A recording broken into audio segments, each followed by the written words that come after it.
Good morning and welcome to today's live stream. But I wanted to say thank you to everyone who showed up to the private stream yesterday, doing one of those prep private streams. And then also, if you still haven't seen it, you can go back and look at that video. We did it more precise this time, only about 50 minutes long. So if you're a Patreon member, you can go click on that link that is over there on Patreon in the main feed under the weekly expected moves. And you can check out that video to see that we were talking about the market bouncing here.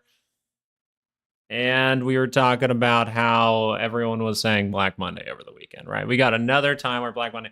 And the bad part is, it's like all we have to do here is see a 30-minute go up and then potentially just like roll down and not make a new high to actually keep going to the downside. But for now, this is not necessarily looking like a Black Monday. And Black Monday 3, the return of the green, is here for us today. And it seems like another,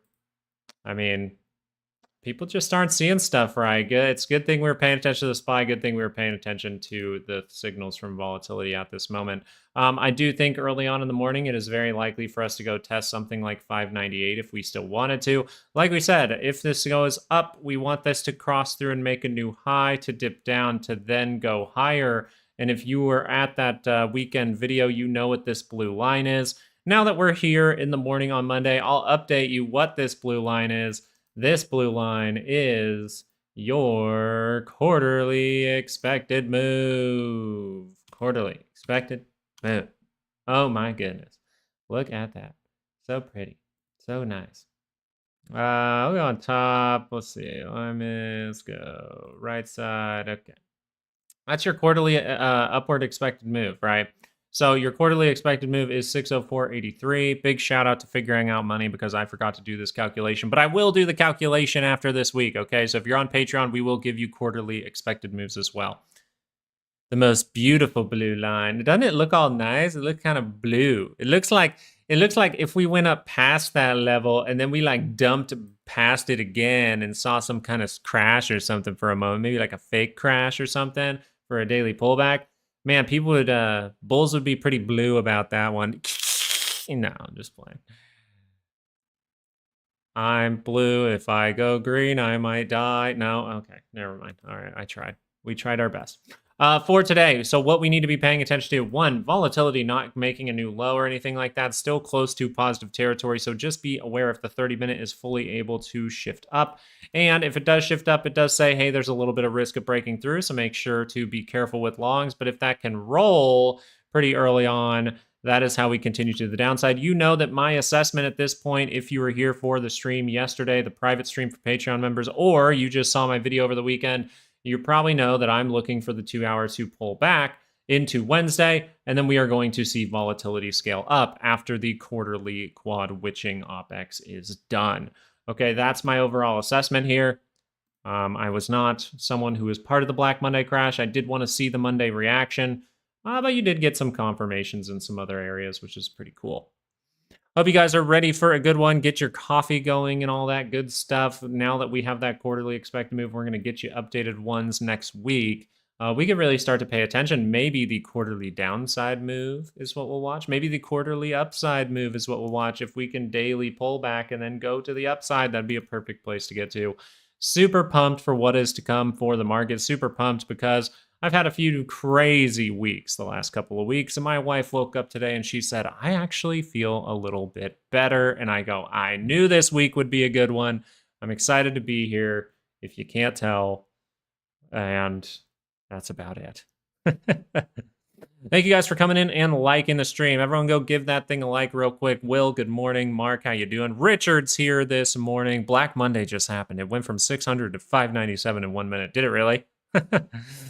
Mark likes that beautiful line, huh? That beautiful blue. Junior, welcome. Good morning. Chris, good morning. And Jonna coming out. YS coming out. Wise man coming out. Glad wifey feels better. Thank you, Brandon, for saying that. I am glad too. It's not 100%. It's not 100%. But the reason that we had to go get a bunch of tests and stuff like that, we'll tell you guys soon, but you could probably guess it. Thank you for yesterday's video. Jonna, what did you went and reviewed it, right? You went and reviewed it, right? That's good. Okay, are you able to get through it pretty well? I already know what happens. Yeah, Richard, you know. You know, buddy. You know. Schnooky wants shmush mush, okay? Anyway, for today, I think that you really just kind of follow your daily expected move. You expect some 5-minute retests and things like that. I think for the most part, IWM showing a little bit of strength, but not able to get new highs. So IWM is the one that I would be watching a little bit closer. Let me get my charts up, by the way. This will really help. Also, let me know if you guys want. So I'm going to create. So what we've been doing on Sundays, and I want to talk about this right before the market opens. So what we've been doing on Sundays is that kind of prep video. What I'm building right now is a kind of a tier for so that we can do stuff like that during market hours for Patreon. Um, for the most part. So I wanted to see if you guys would like me to kind of like do a stream next week, do a couple streams next week where it is like the private stream, so you guys can get like a taste, a feel for it to see if you'd like to join that tier. That does mean we will be off public a little bit more, but I wanted to see if you guys were open to that. Anyway, other than that, you can let me know throughout the stream and stuff like that. I'd really like to dig down into it a little deeper, and we can't have distractions if I'm going to do that type of stream. It's just, there's too much to keep track of, seriously. Nearly positive I saw Rowan Kitties. Oh, yes, let's go. It says some crazy things for what's to come. I'd love to privately chat with you if you wanted sometime soon. Robert, start off by sending me an email. The link is in my About section for YouTube. Just shoot me an email real quick. What I've overall noticed. So here is my, Robert, maybe you would like to hear my assessment on AMC and GME. Okay, so here's what I think happens for the market, right? We can do this. We'll have some fun for a second, right? Let's put that tinfoil on. I think that the market is overall just screaming higher, and it's going to set a trap above the quarterly expected move, maybe at 606, maybe at weekly expected move this week. Then I think we're going to see something awful, and then we're going to be able to go ramp up to the upside pretty aggressively. Actually, I think it might be pretty aggressive. Probably not into July. Like the timing of this is kind of off. This will probably be like way over here, like mid-July to the end of July. You might pull down like this. And then this move right here might take you up into like, say, October. So here's what I think, but we don't have to go this far. Here's what I think. This right here. I actually think this might be your window for the AMC and GME pop. 3 or 4 weeks. I think you might be if it would be like market crash. You don't have to see a market crash for GME and AMC. There's so much money in the system you don't even understand. Like, and they're probably not going to let all the money go out, right? They're going to sell it off at some point. So for me, this looks like the window where it would overall happen. And that could look different. It could be like aggressive into a bounce into aggressive, and then you go up for the stock market. And what I'm saying for GME is at that point, I think GME kind of does something like scales up for a little bit, maybe even like into like Friday, we just see this scale up. Then you kind of see it drift down, right? And then we start to ramp up again. That's all I see for GME. That's how I see it squeezing. But I do think this is like the window. I actually posted on Twitter and said pretty much what's been drawn up here. I think that GME, and this was tweeted about here, I think that GME and AMC need to pop in the by the end of July, is what I overall said, in order to see a squeeze moment now. I think if you don't see the squeeze moment now for something like GME or AMC, that big problem that might be going on there, I think if you don't see it, then this is going away until 2026. 2026, when would it happen? Like a big thing? Well, it would be with the actual like crash, right? You scale up like this, you kind of drift off. Then we go into January, you pop up for a second, and then in April or May, we start to head in that downward direction. That's kind of what I'm getting at. Now, I don't know if those are correct estimates. I let the market tell me price and things like that, right? Estimation, it's just timing is more what I'm looking at. So I think that you're going to go away till 2026. You might see little pops here and there, regular trend moves and stuff, but I think it needs to do it by the end of July, and I'm just being honest. Yeah, send me an email, Robert. I'll check it out. Solve the how, why, and when with 99% certainty. Really? You think so? Okay, I'm down. I'm down. And if you would like, I'll look at your info. If it seems like it's got any credibility, we will let the community know. Very nice. For today, though, right? Let's just focus on today. If you're looking at AMC and GME and you think that that's a thing, and you're analyzing it, how you're analyzing it, and that's how you see it, awesome.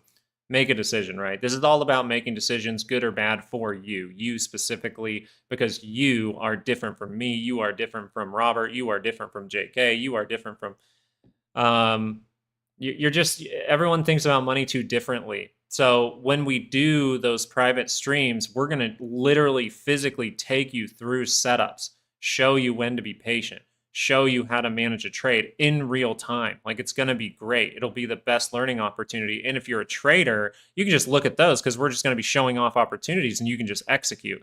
But what we're going to do is give people examples of trades to execute, and then you can do it based on how you like to do it, right? Are you trading that just 30-minute move to the upside? Are you trading a month out and looking for a continued trend for a few days before you get out towards a weekly expected move? All things like that we will consider during those. And I love that JK comes in and goes, Black Monday 3, best title ever. It's true. Black Monday 3. I almost put Return of the Green, but you know, Black Monday the 3rd. Praying we don't close 1% up today. I think you have a good shot to retest 598. The bad part about the extended markets right now are they are like very much so affecting the market, right? Because of the dark pool activity, because of the off the lit exchange, off exchange versus on exchange. I think that I've started to look at these extended hours a little bit in 2024, and I've now looked at them more in 2025 than like ever. Mainly just for price action things for now. Boom, boom. Remember we had this marked off and we said you're going to come back down into that if it's a big retest and a fake out, and you're going to catch your ground here. Boom, you catch ground there, right? You see a divergence even on the extended hours. It's very, very cool because VIX was showing the divergence, right? So we don't have to utilize this. We know VIX was showing us this. But for this morning, that would mean where does it want to go down into? Possibly directly down into 598. And around 598, we have to see, can that go back up? That's how you get to a daily expected move. And actually, that's how you get to the end of the day and you possibly squeeze tomorrow. So that's just overall what I think's going on here. I think you can see a test of 598. If you start to roll this low, though, that's where you have to be cautious for actually a downward move, okay? So if we come below this, I'm not necessarily happy. You can catch yourself here. It's just the probabilities start to turn a little bit. So I think 598 into upside makes a lot of sense. Gap it up. People sell the gap. People think gap fill is going to come. Maybe it even does. And then they say, okay, we're actually crashing. It's Black Monday. We're going to have Black Tuesday now. And then it just curls up and up and up and up. And that's where you get your 2-hour move. A 2-hour move to the upside is my assessment here. A 2-hour move that takes you into positive territory, curls your ass up, gets up to that 604.83, and then all we have to do is this. We don't have to get to weekly move. All we have to do is this. So during this, if we get any kind of divergence up here, that's where we pay attention, and we will talk about that seriously. The good part about the private streams that I want to do next week, I really want to do on this week, if I'm being totally honest, is if we're doing this during market hours, we can literally like talk about this very direct, right? Very direct. Here is how you would execute on this trade. Here is an idea for how to do that, but also do it in your own style, right? Chris will look at this and say, oh, I see a 30-minute divergence. I'm going to take maybe a day trade to catch this move from here to here. And he'll be like, okay, I made good money, right? He might be a little bit smaller. You might want to extend it out for a month. Everyone's different. So it's very cool to be able to talk about it more in depth. But if you wanted my assessment, I think the 2 hours is going to do this, and then it's going to do that. And then we're going to be starting to talk about downside. Good morning, Tony. What's up, Tony? We have like 4 Tonys in. We used to have like 4 Tonys in here. Thank you guys so much for hitting that like button this morning. Appreciate you guys being here. One thing I did notice was something interesting over with DJT. You know, you're talking about squeezing. Robert came in and talked about some of the squeezing. This is a signal that turns around daily charts. Very interesting to give you this right here with the perfect retest. Literally, like to a T, almost just directly spot on for this guy right here. Like not like spot on to the line here, but if you're talking about right shoulder that could have been, you're coming in from the top side. So you still haven't broken the zone. You're happy with it. Left, head, right shoulder that could have been. Very, very nice. It's like the perfect levels right now. And it's even holding just above. That's still fine. And you have 2-hour triple divergence. So is DJT about to see some kind of squeeze? That's my question. Is that going to be because of a crash or because of good news? Is that going to be because of some liquidations or some good news? Is that going to be because of some kind of gamma squeeze and shorts have to cover? Or is it just going to crash down with the market, right? These are the things you have to make decisions on.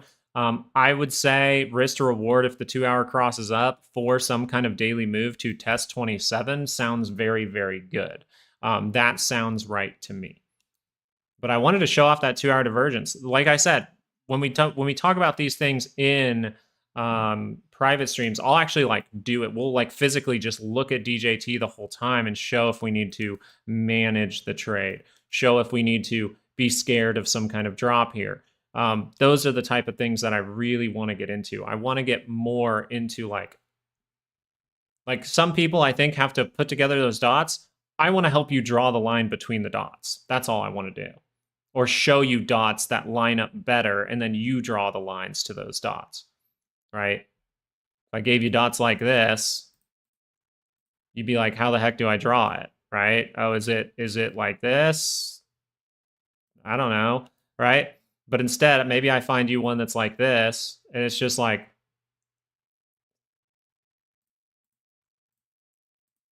it's a little bit simpler, and you're just like, oh, okay. Right? That's mine. I want to turn like little moments like this into this, where it's very, very simple.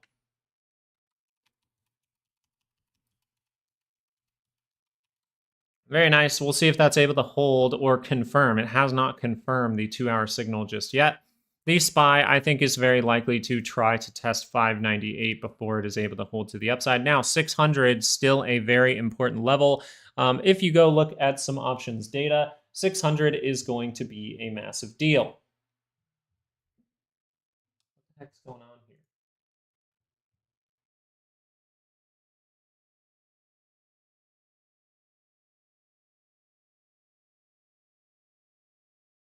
Okay, we're good. So 600 is a big deal. So it'd be very, very huge to hold that 600 level. Like imagine you just see kind of like up, and then by end of day, you're kind of rolling down just a little bit, and then you just head to the upside again on Tuesday. That can happen, right? We don't have to look back. Just made new high pre-market. Ooh, look for the retest then, huh? More support JK, but maybe. I'll go give it a read real quick. I mean, we probably have some time. The market just opened. I'll give it a read. You don't have to put like oh god, you probably put like everything in there. Why did I recognize? Oh, Roby, okay.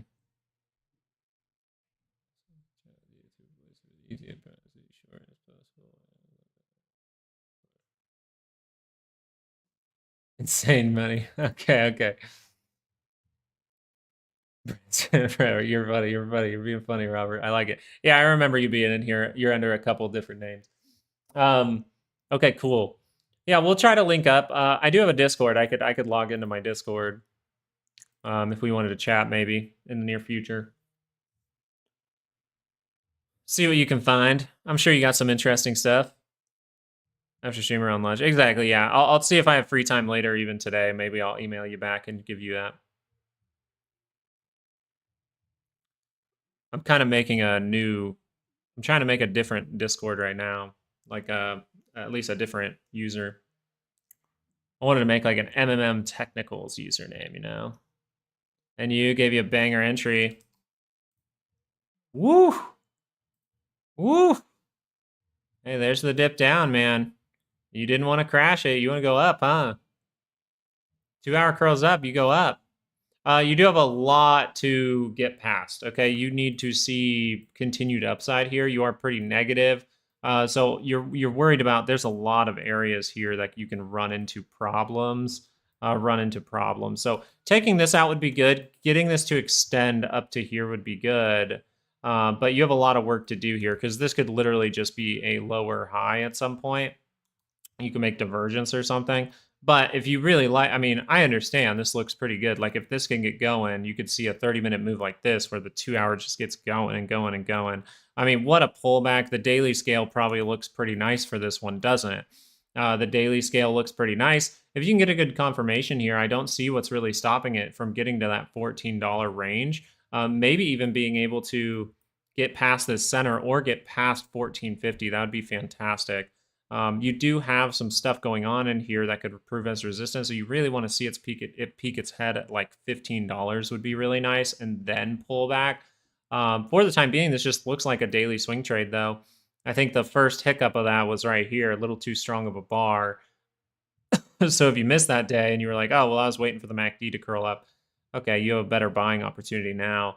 And then you could potentially just be like, okay, does the 2 hour confirm up? If the 2 hour confirms up, that's great. If it doesn't confirm up, but instead, like maybe it confirms up and then rolls, then I'll be like, oh, okay, no new high. But if it can get a new high and then you just see a 30-minute pullback, that's fantastic. Still be watching out for divergences, right? Be watching out. If you tap into this zone and then you see a divergence there, just be careful with it. But it's just strange. A lot of these, I guess you would say these smaller stocks are all looking like their dailies are winding up, like they're about to go nuts, while the SPY's like, hey, I'm potentially making topping signals. So I think you have a recipe for some squeezes around, especially if it's like, I think short squeeze. I think short seller squeeze. If you go through a dump, like I think is coming after this week, yeah, I think you could see margin calls, yeah.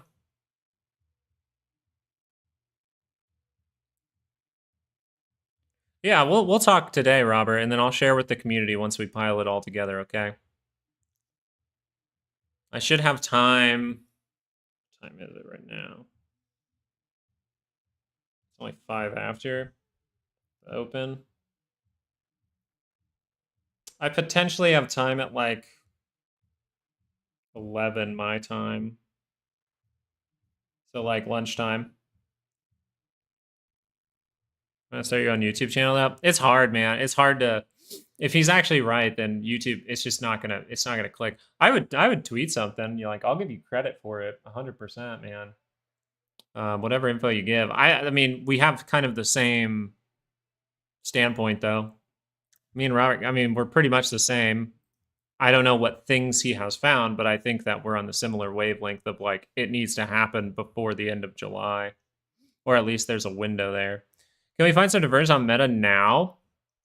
So Meta right now, we see that is heading up and up and up. This was my assessment on Meta. So this was a complete fake out, by the way. Complete fake out right here. You were able to hold the original point of divergence, but multiple point, you know it's not my favorite, and you're not even curled up. For Meta, I will pull up my other charts. My assessment on Meta was it was going to test 700 at the least, but I think that it still has a chance to get higher than this. You are gapping above the monthly expected move above 700. So what you want to happen here is the 2 hour to continue the move. So all you want to happen is what we have drawn up here, right? We've had this drawn up. We're leaving it drawn up. I think AVGO might be wrong now. I looked at those weekly moves, but if you can do this, look at this. We had the gap up drawn. We actually, you couldn't see it. We had a bar right here saying we'd be down, by the way. I just deleted it this morning. We had a bar in those bars that said we're going to go down, then up. But this here is very, very nice, right? This is very, very nice because now we can see if that 2 hour can gradually go up all the way into like Wednesday, and then we start to see that roll. So what would I look for on the 30-minute? I'm looking for a strong continued move. Then I'm looking for that divergence up towards, actually just right away towards like 710. It doesn't have to be that high. It literally can just sit right here, and then you can see that little 30-minute divergence right there. So really, you're being patient here. So now we can delete this bar. You're being patient here, because if this, for whatever reason, would just go reverse back down, right? 30-minute just reverses all of a sudden. That's not necessarily a good thing. But what do you notice here? Do we need to go do this before we actually go higher? I would argue no. I actually would argue no, you don't need to go that low.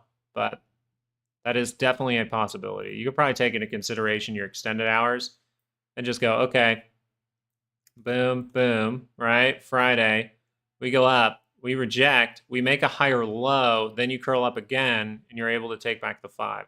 So you see how we could gravitate to like retests of this type of area before we actually go higher. That would be pretty quick.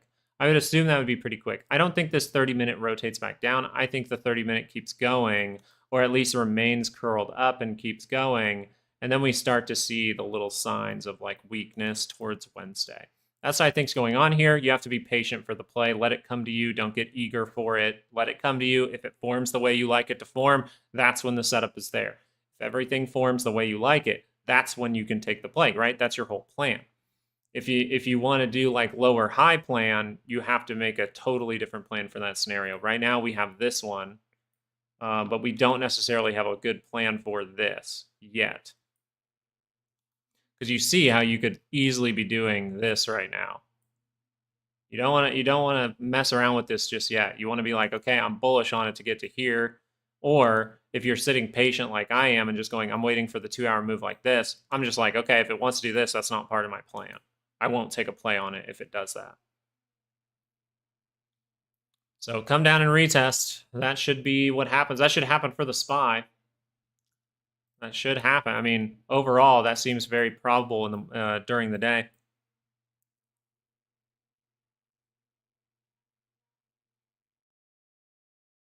How's Apple, Amazon, and Google? Apple had that divergence. It's starting to play out. It's just really looking tired. Apple is very likely to get a 2-hour move here that fails.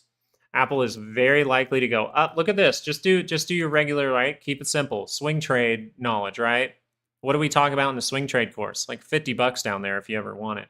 You see right here, the positioning of the MACD. That's all you need, right? Oh, the positioning of the MACD is lower. Okay, so I should be aware that this can go positive, right? It can, but it's going to have to show me a ton of strength over here. If this is going to be bad, then you could just see this 2-hour get up to that center line and roll, right? Get up to that center line and roll, or even get up to that center line and roll. But you want to see if this comes back with like China news or something like that. If this is going to come back with some China news or something, well then, boom, boom. This would be the area, I think. Let's hope it gives it to you, because if you get random China news, this shit can just scream. What were the other ones?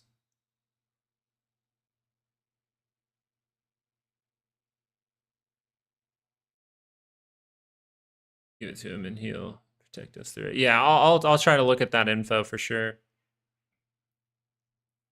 He ain't spamming that bad. It ain't that bad. He just wants to get some data out there that he thinks is important. If he thinks it's really important, that's fine. We'll take a look at it.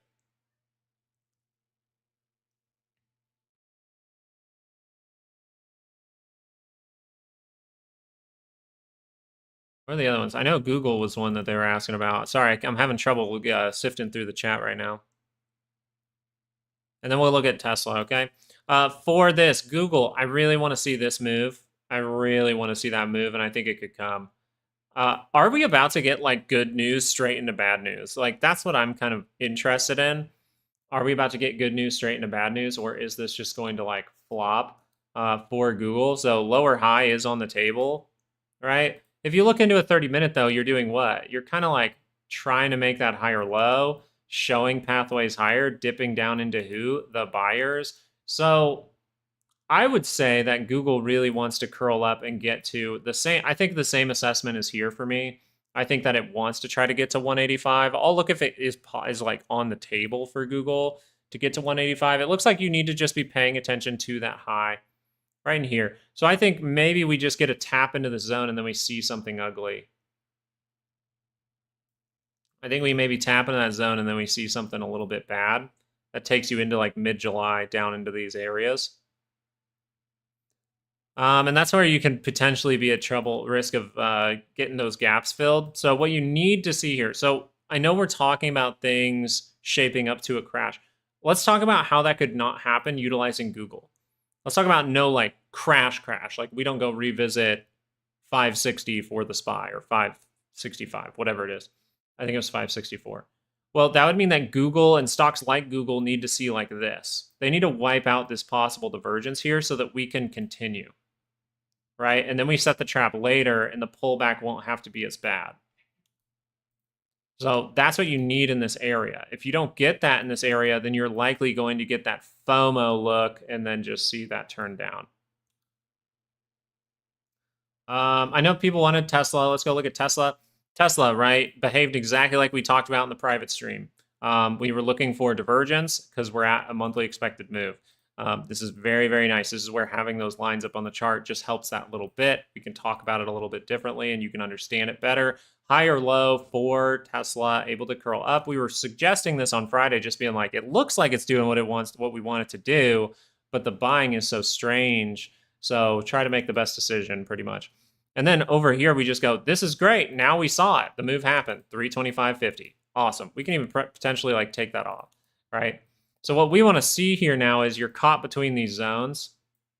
And so what we want to see is this peak its head above. This looks like a retest. Peak its head above. Show us that little divergence. Maybe something like Tesla starts to fall earlier, or Tesla can go a little bit higher up and then start to turn down as well, right? Tesla could still continue the move for like 2 more pushes, get up into Wednesday, and then we start to roll that move throughout Wednesday, maybe even towards the end of the day. I am expecting this to go up into either Wednesday morning or Wednesday afternoon based on the structure. So Tesla, for the most part, what are you really looking at? Well, you're looking at a 2-hour that's going to say, hey, we're turning down, right? You're looking for the 2-hour to reject from the zone. You're doing what? You're coming coming from the top side? Good. Try to use it as support. Oh, now we're coming in from the bottom side. So resistance. What can happen from here? Tesla could end up going to lower levels. Tesla could go take care of gaps. Tesla's already seen the daily pullback, so I think it more just fools around right here. I think Tesla remains around this area until like mid-July, and then you start to see that thing curl up, and all you see is like a wonky daily chart. That's my assessment, unless Tesla squeezes. Like, that's the thing.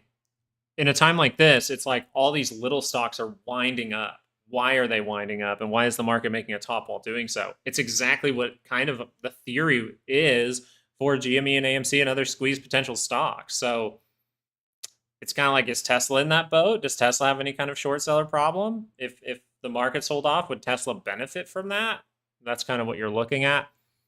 For the time being, you would say a 2-hour pullback is the next opportunity for Tesla if you want to take it in stride. If you just want to take this not related to the market at all, then what are you looking for? Well, a 2-hour move that then fails, right? Turns down. Maybe you're even looking now and you're saying this is going to extend up to here. That's awesome. But if you're not willing to make that decision here and understand the risk of this week, well, then if this would happen, the next opportunity would still be 2-hour pulls back and then curls up into positive territory. Maybe we see that this week. Maybe Tesla just booms, right? Booms into Wednesday, sells off into Friday, and then you see that big upward move on Monday, right? This thing, potentially has squeeze potential. I wouldn't say it doesn't. I just think for this overall, just follow the signals, right? 2-hour curls down, bad. 30-minute makes divergence, 2-hour curls down, bad, right? We're going to go test lower levels. We might even end up back in the zone and then take it one step at a time.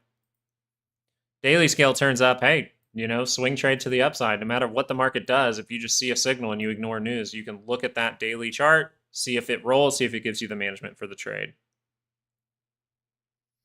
That's probably true, IYC man. That's probably very true.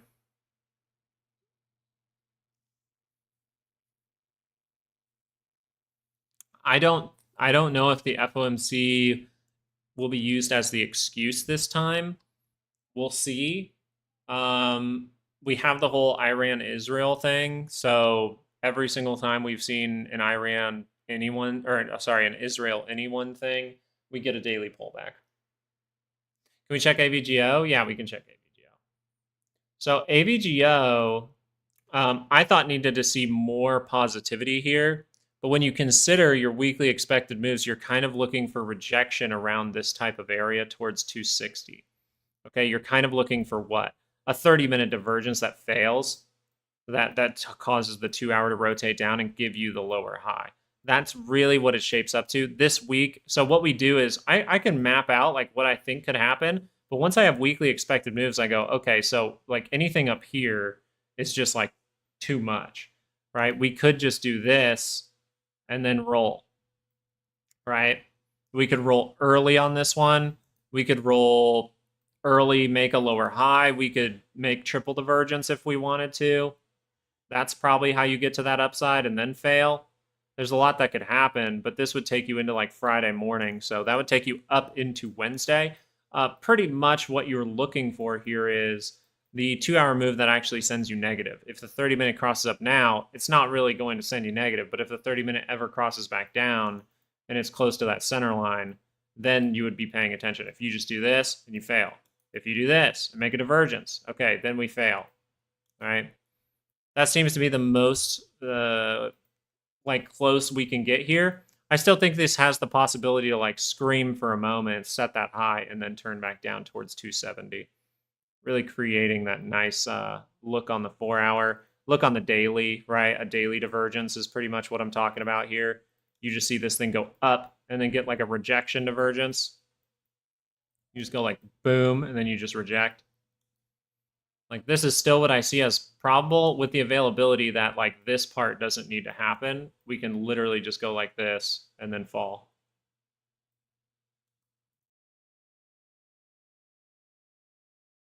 Yeah, very nice.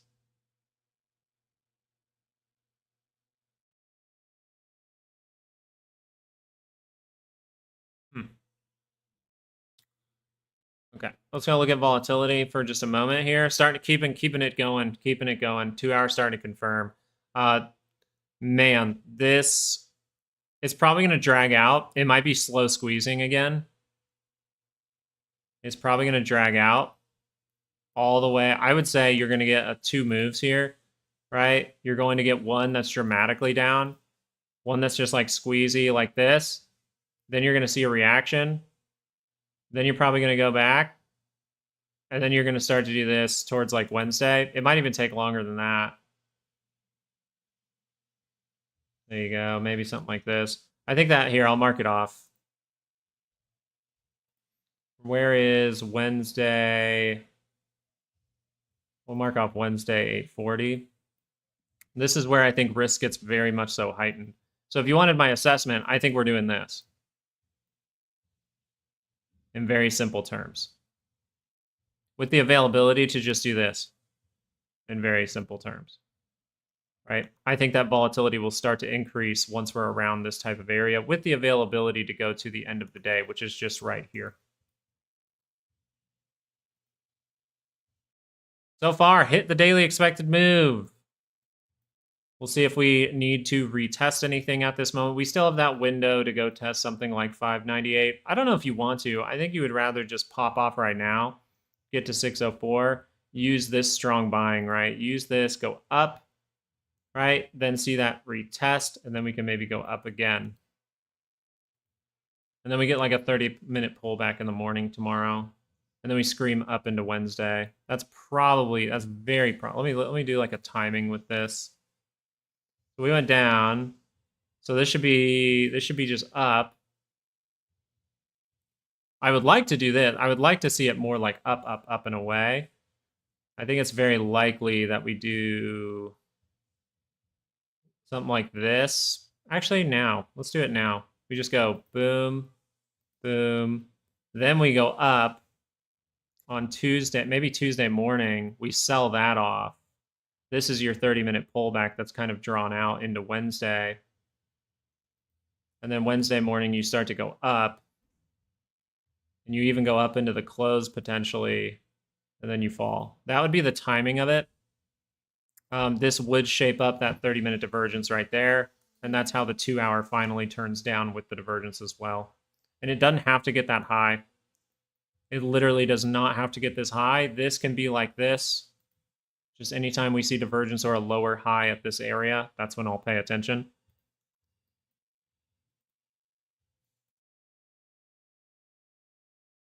PCC. PCC coming out at 1.33, so squeezability is on the table right now. I don't get with how the stocks are going up. It's because it's never about the war. It's never about news. It's never about this. It's never about that. It's always about money.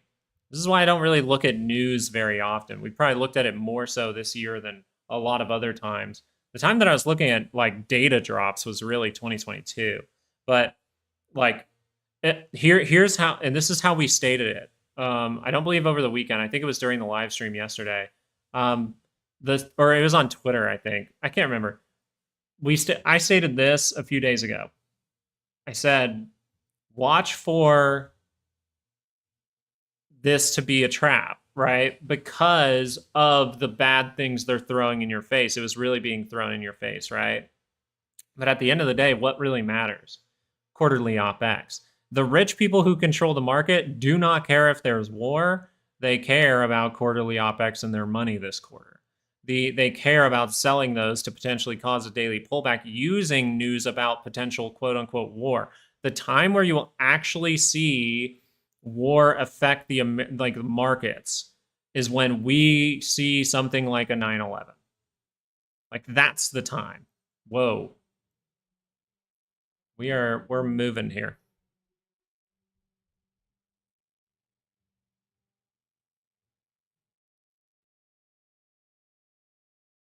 Yeah, and I'm sorry to put it that way, but that's true.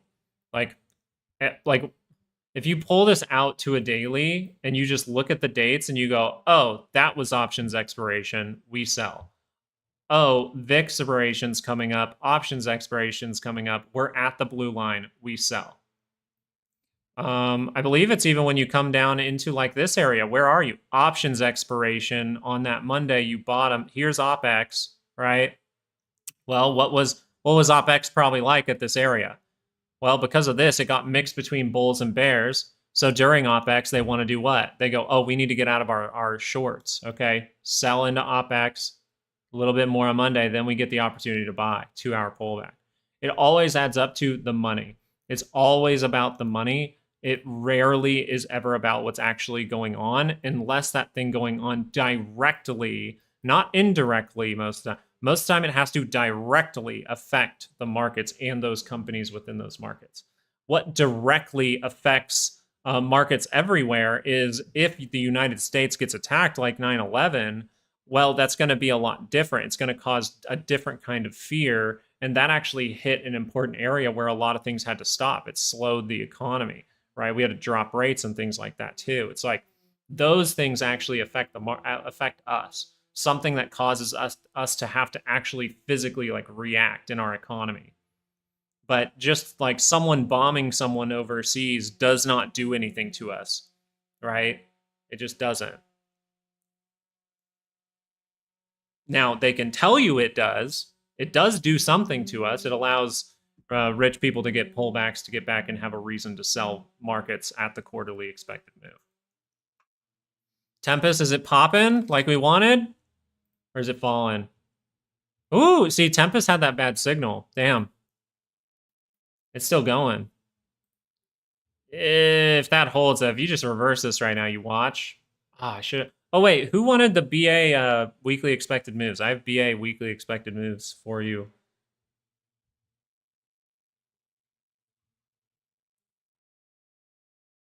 Don't mess with 30-minute divergence when it's on the VIX and the SPY. Justin, I gave BA in the video yesterday for Patreon members.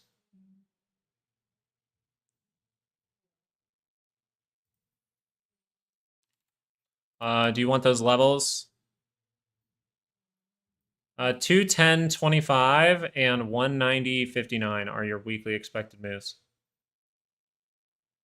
No. I got you, Justin. Here you go. Here, I'll show you. Our assessment on this is we are going to see this. That's as basic as we can get with it. If it does this, that might be an opportunity. right? You have a ton of sellers in here. I believe you have 30-minute possible like good things going on, trying to happen, right? Trying to stop. Boom, boom, boom. Curl down. Right? If you start to see divergences and things like that, things can change. But overall, you're looking for a 2-hour move to the upside that fails. Overall, that 2-hour gets to here, fails, you roll it, took out price action, so it's very likely to roll that move again. All right, there you go for BA, though. 210.25 to the upside. Great divergences. Great stuff. Daily cross down. Perfect first trade, right? This is pretty much what we're trying to do in the market, and you could just take like this trade right here. That's what we're going to look for like meta and things like that. But yeah, 210.25 to the upside, 190.59. Yeah, I told you I'd make it for you. You're here every day, so I made it for you.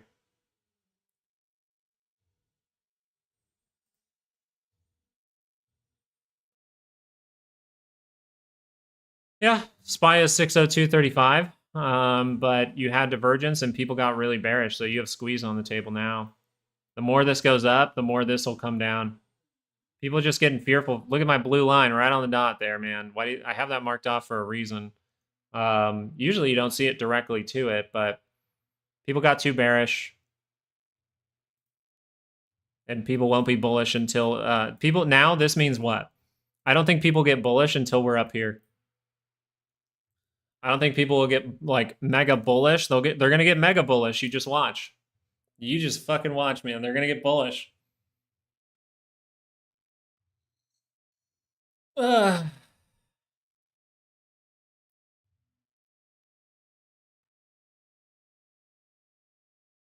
Yeah, if you want to look at like behavior and things like that, you just wanted to hesitate right before and just break through. It's not a bad thing. Keep going up. But you see all this space though, right? So eventually you're probably going to do what? You're going to 30-minute pullback into this type of area. And then do this. That would be great. This can cause people to short again. And then on Tuesday, you could potentially like ramp up into the close. This is a 5-minute though. It won't be this quick. This is all you needed to do though. That's all you needed to do. Take this out, right? We're done. Do this. You can do this all you want. Just don't lose the low. All you have to do is go whoop, whoop, whoop. Keep going. Keep going. We want you to do that. We want you to keep gradually just going up. See a pullback, right? Then go up again. And then, uh-ohs. Bam, that's all we want to see this week. If you want, we can just draw it up and leave it there. Who wants us to draw it up and just leave it there, right? This is the first one. Quick retest down, maybe into Monday close. Doesn't have to be. This one doesn't have to happen. Then you head up into like Tuesday morning. Window of weakness. That's your actual 30-minute pullback. Then you actually just head to the upside into potentially into the close if they really want to. Then you start heading down. That's what I think happens here. This doesn't even have to do that, by the way. It can do like this.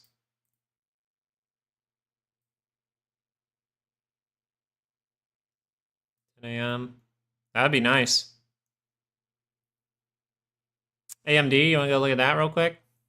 We already know that's what we're looking for. 30-minute divergence up here. If it doesn't give us divergence, that's a bummer, but we should see the 2-hour and should see a lower high. AMD, we can go look at that. I believe AMD was interesting too, wasn't it? Yeah, AMD was interesting too. It didn't lose the level. Perfect. God damn, perfect. Okay, awesome.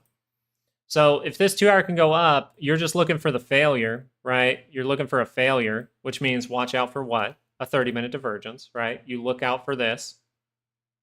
I would even, for this one, look at extended hours and see if the risk is high, right? As of right now, your daily scale has divergence as well. So AMD is really saying it wants to revisit lower levels as far as the daily scale goes. So you have to see if that shapes up and forms this week. Boom, into this, into this, into this, and then we start to go up. Kind of like an AVGO.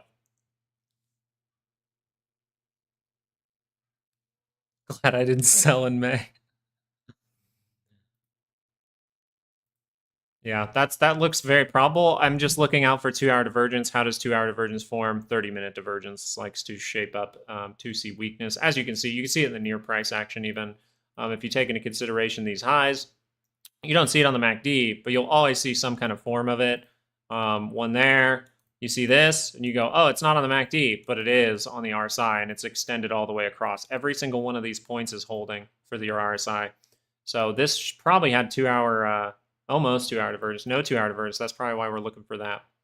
So you can utilize your weekly expected moves. Let's see if a new high is possible. You're doing something crazy. You're looking at 124 is a big line. Does AMD doesn't have a seller problem, do they? You draw that on SPY again. It's drawn up right here. Oh wait, I'll just draw it in crayon for you. Actually, no, we'll do it one more time. One more time. Last time. You got to screenshot it. Maybe we'll post it. I think we can do this, right? Then we come down, retest. Then we go up into like Tuesday, 10 a.m. Go to a daily expected move. Then we pull back for a gradual amount of time going into Wednesday morning. Maybe see a slight trap in the morning. And then you just head to the upside into Wednesday afternoon. And then you fall down. That looks like the way that this market would like to be. If this sets up, this is like the plan for if I want to take a trade, right? This doesn't have to be how it does it. It could literally squeeze right now. 2 hour just goes wham, and we have to just, we're going to take more time. The other opportunity is the 2 hour squeezes right now, and it's right before the Vixpiration. I think you are likely to go up into Vixpiration. That's why I'm drawing it out like this. That's how I could see it going over time. But the 2 hour literally could just go up and then go down. Up, down, lower high, down again.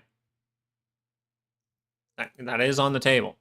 But as far as it stands right now, if I wanted to take a trade, this would be the easiest way for me to execute this first trade going into, say, next week or Friday from right here to like right here. And then you're going to probably bounce on Friday at some point, and then you're going to see the roll on Monday or Tuesday, and that's what really starts the downside. So there's one trade over here as well, this little box.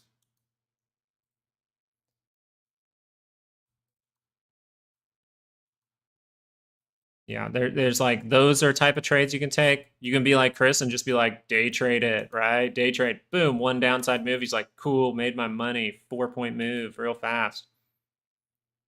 Right, there's multiple ways to do it. Sure, Nobi. You know, look at Palantir. Palantir, politicians still have it, violating divergence. This could continue the move for another 30-minute push. Now, the 2 hour does not show those divergences anymore. I'm still worried about Palantir. I'm not going to lie. More, this one was just like the good investment play. I'm still worried about Palantir just dying all of a sudden, not having any reversal signals, and just going bam, right? Doing what we expect it to do would look something like this. Maybe it's a little more drawn out. Gets down into the end of July, and then you start to head up. But yeah, you're really looking for the day. Like if you're looking for an option play here, it's kind of difficult to say, oh, that option would be good for the daily scale right now. Like I'm willing to buy calls a month out. I think that would be difficult because you have divergence on the daily. If you're like, hey, I want to see an opportunity. Okay, well, if this is going to take longer than we expect, right, and the SPY's not going to just dump off, and Palantir is not going to dump off, then you look for the 2 hour pullback that does what? Curls back up into positive territory. That would be your next easier opportunity, right? When this MACD gets down by the center line, instead of being overbought on the RSI, you just curl down to the center line, you curl up. Just like over here. Just like over here, right? Curls up, goes up, curls up, goes up. Now you're hoping that one of those curl ups are like this, right? Curls up, goes up. Like that's what you're hoping. You want that to curl up and go up, or else you could make reversal signals. So yeah, I don't think I'm like, I don't want to be bearish, say I'm bearish on Palantir, but I'm not exactly like, oh yeah, I'm going to take a trade on Palantir right here. I'm not going to short it, that's for sure. Too many politicians own this. If Nancy Pelosi owns it, it's kind of like, I don't want to short it. Remember when all those politicians had NVIDIA last year? Oh, Robert's excited, man. I like it, man. Robert, that's fun, buddy. I'm glad you're excited.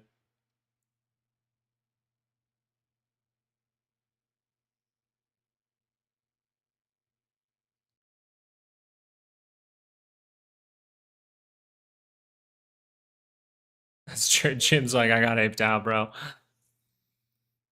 We don't even see a 5-minute anything here, so it's very likely we'll see at least another 5-minute push. Maybe we're able to do something like this. Just know the risk, once we get to this blue line, guys, I just wanted to discuss this. For this week specifically, the blue line, before we get to the purple line, the blue line will be an area to consider decisions, okay?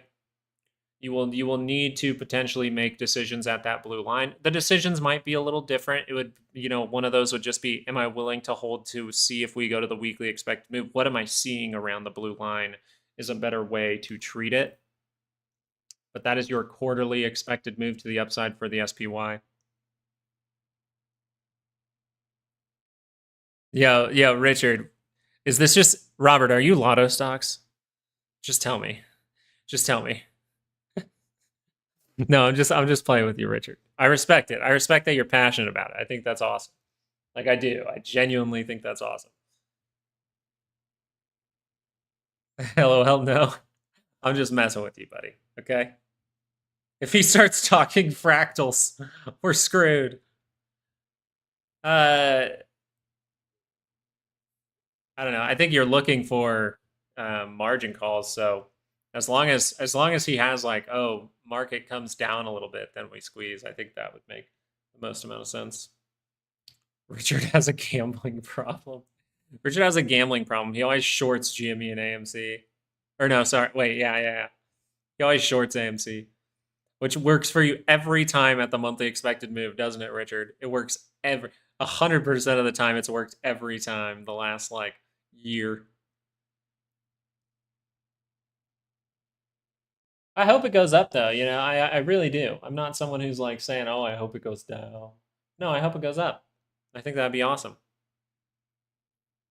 Kind of like how I always short the SPY. Oh, you guys are great today. That's the wild part. The Discords are so expensive too. Like if you ever just click around and look at those, they're like $800 to join. And when you join, it's a one-time payment, which is not usually a good thing. A one-time payment is usually not a good thing. Like, so psychologically, like I've done it with marketing and stuff before. A one-time payment for a Discord is usually not a good sign. As far as marketing would go, that would mean that you can't produce value over time. You're just trying to get the lump sum of money early, and then you could potentially have unlimited amount of time to produce any kind of positivity with that, say $600 or $800. Yeah. So if you have someone that is just, join a Discord and it's just a lump sum of money, it's probably not the, I wouldn't say it is. I mean, maybe they just made that decision, but tactically that decision means there's potential for like, hey, this is just to grab some money.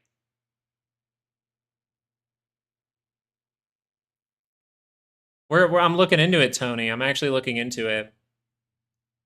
I'm looking into doing that. We're doing some private streams to show you guys the difference. Patreon members right now, if you've watched those live streams that we've done on Sundays in the private stream, with the weekly expected moves and monthly expected moves up, are those streams different? Like, do they feel different, and do you see them as good or bad?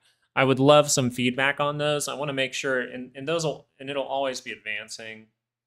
I'm gonna go over Robert's thesis maybe with him later today, and we can talk about it tomorrow morning. All right, Tony. We'll maybe link up too, because I'm not the best at creating these things. I don't really make those type of communities very often, at all. I think I made like one Discord back when I was a Twitch streamer, but that was just like that was just an area to like play games with friends, pretty much.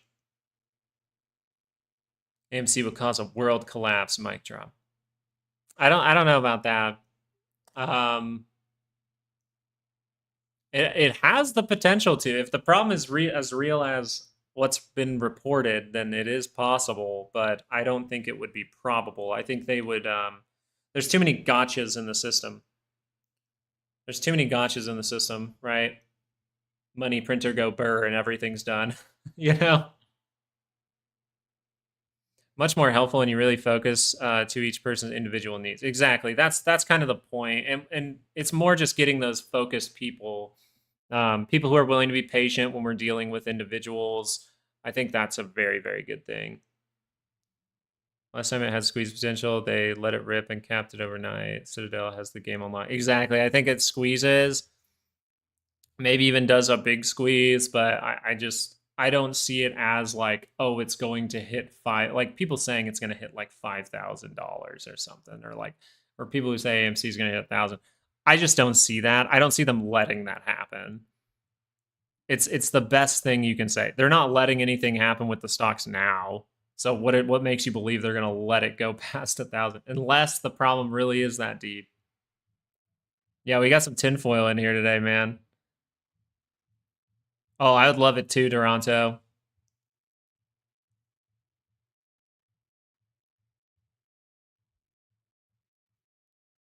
Feels like a stock. Okay, so yes, they feel more advanced and geared towards action, not just proposition, which you have to in public. Yeah. So I like it. It feels like a stock class, and homework is getting paid in the week. Love the stream. That's awesome. Okay, perfect. That's exactly what we want to do.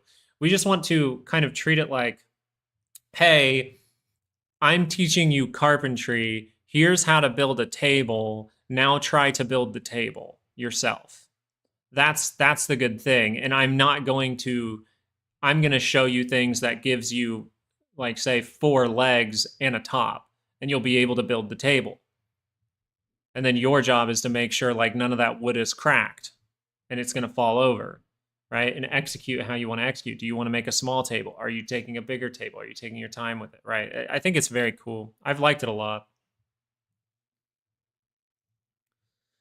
Yeah, they're going to say they're joining the peace talks. Then they're going to reject the peace talks. You're going to see that in the news. Then you're going to see it be good in the peace talks. All of a sudden, it's going to be like, oh, Trump said peace talks not going well. Okay, peace talks are going well. So everything's good. Oh, no, the peace talks fell apart. Oh, okay, now we're dipping down. It's going to be, sorry, this is a 5-minute. It's going to be like, all kinds of narratives.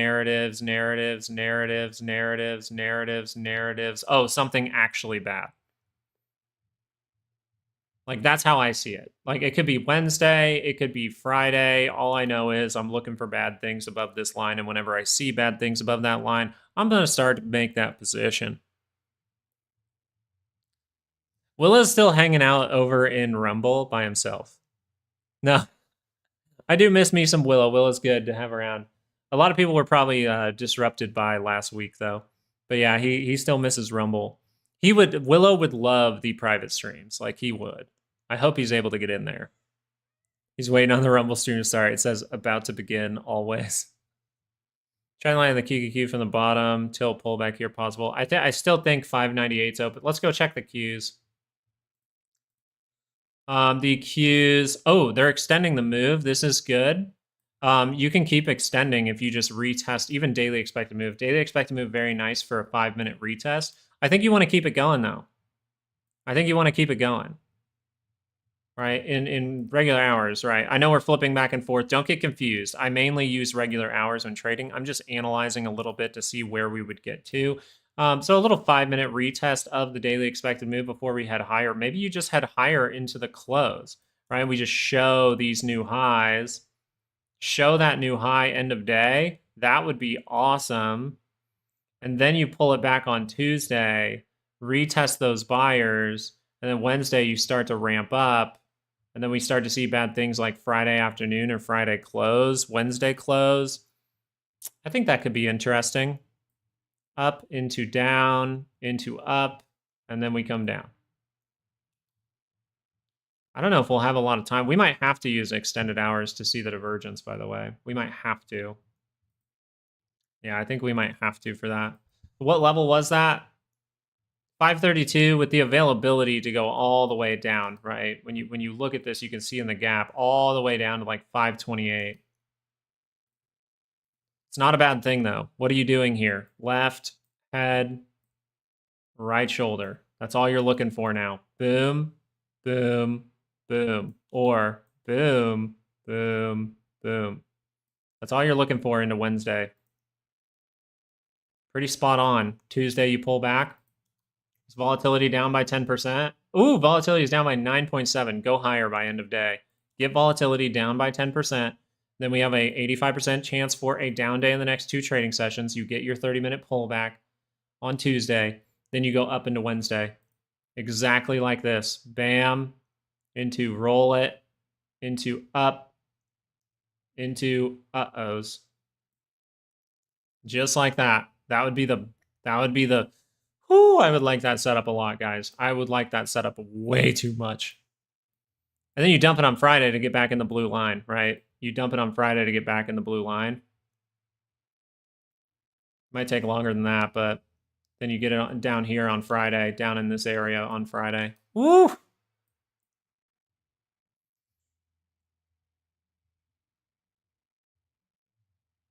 Maybe appearance of bad things, though.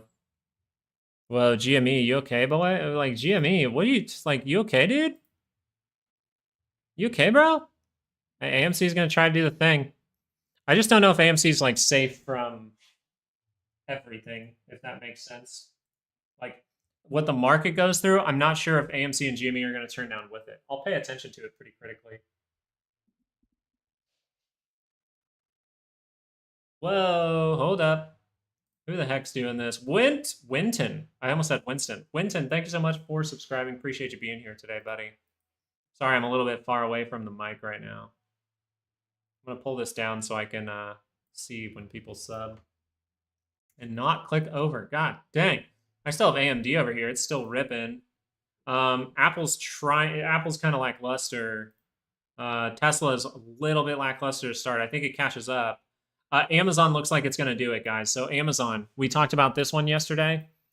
Amazon looks like it's going to do the thing. Where it sees 2 30-minute moves to the upside that causes the 2-hour to get to 220. I see 220 by Wednesday afternoon. Bam, right there. That's how I'm seeing it at this point.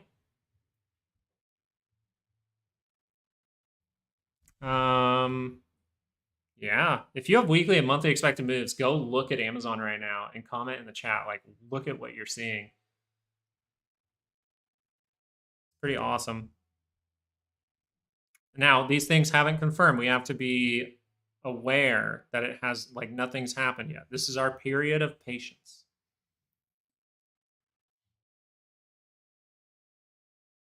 In the top monthly, so looking juicy. Exactly. So AMD needs to squeeze or else it's at risk.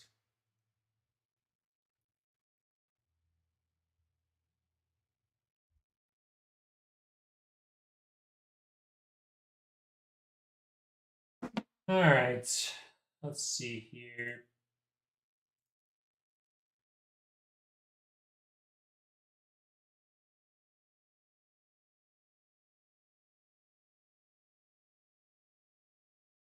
All right.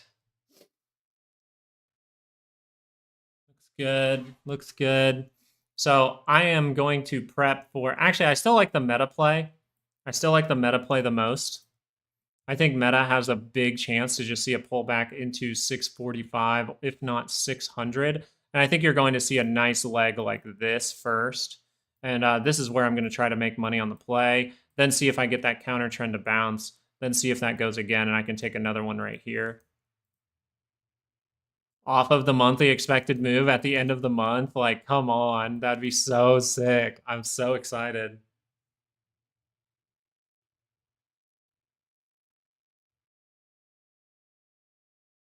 Yeah, so decision-making time for AMD.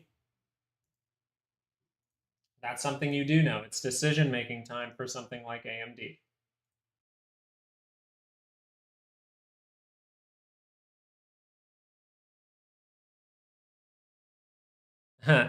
The girls are upstairs listening to some good music. Like, good music.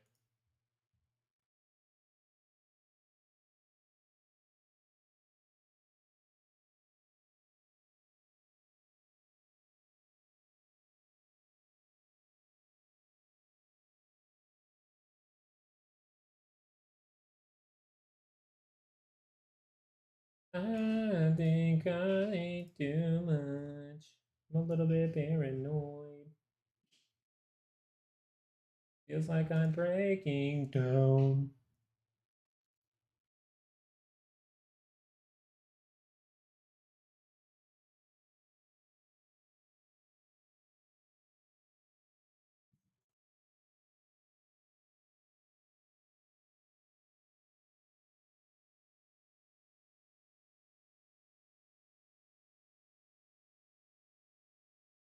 People are so bearish at the open. Yeah. Sure, the daily expected move for SPY is only 602. Yep. I am 100% sure that the daily expected move is that.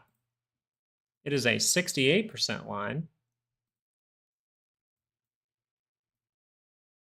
And so, if you're doing something unexpected today, we could see something expected get tagged tomorrow and then turn back up.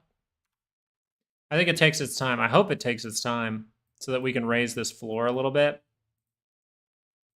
Up, up, up, and away. Like stall out, up and away. Like, right, look at 5 minute.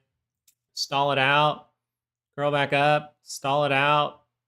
Curl down, curl back up. Stall it out. And then you start to roll. Or we go through like boom, boom, boom. Like, right? I don't care how it shapes up. I just care what happens up here and over here. And I think we pull back into Tuesday now.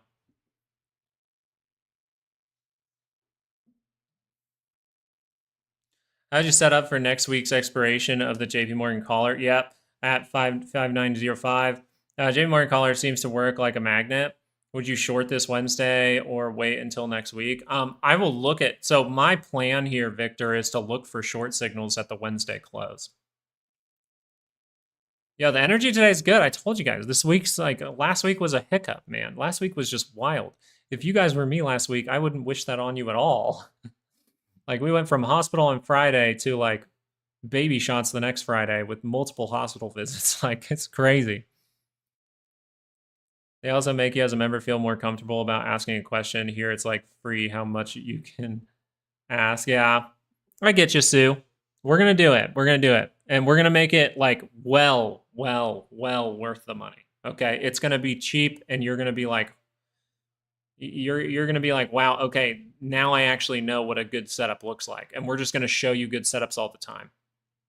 Right? And we're also going to show you when nothing is setting up and you need to be patient.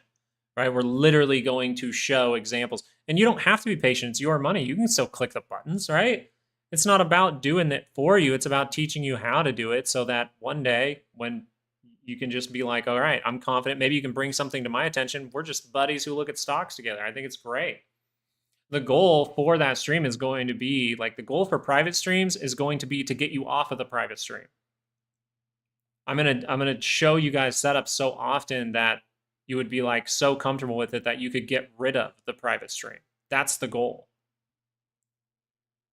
Like, not me, right? We're always going to be working with people. I want more and more people to still learn, but still at the same time, I want you, when you join, to maybe be a part of it for a year. If you want to continue to be a part of it, that's fine. You can look for setups with us. If you just like the environment, that's great. We talk about some fun stuff, but after a year, you'll probably be good at it and you'll be able to just ditch out and be like, I'm done.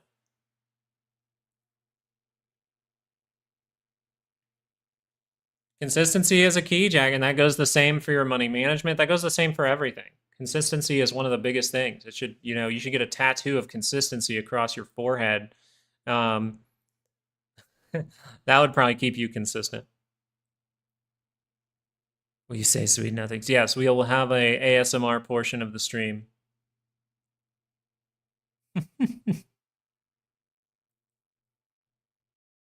Yeah, that's a that's a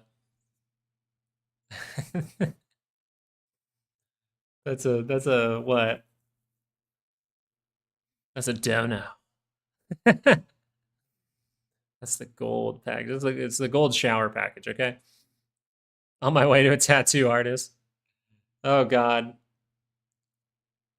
I should get like trade like water somewhere. That'd be fun. Or some kind of tattoo. I really want to get like I guess I have water on my arm. I already have waves on my arm. We got Stitch riding that bad boy. All the best for the wife and your family. Hey, thank you so much, Sebastian. It's going well. She actually told me she feels good today. That has not happened since we went to the hospital. Literally, since we went to the hospital, she has not told me she has felt good in the morning. And so now she's feeling very good for her now, but it could come any moment. And yeah, so the biggest thing is energy, dealing with a 1.5-year-old and not having energy. Man, keep saying some prayers for her, my friend, but she's doing much better. And I appreciate all the good vibes that everyone's given. And I appreciate your donation. Thank you for that. Yeah, things are going really, really well. My brother proposed to someone. I think that's awesome. Right? We have some good news out there too. Bro's getting married. Hell yeah.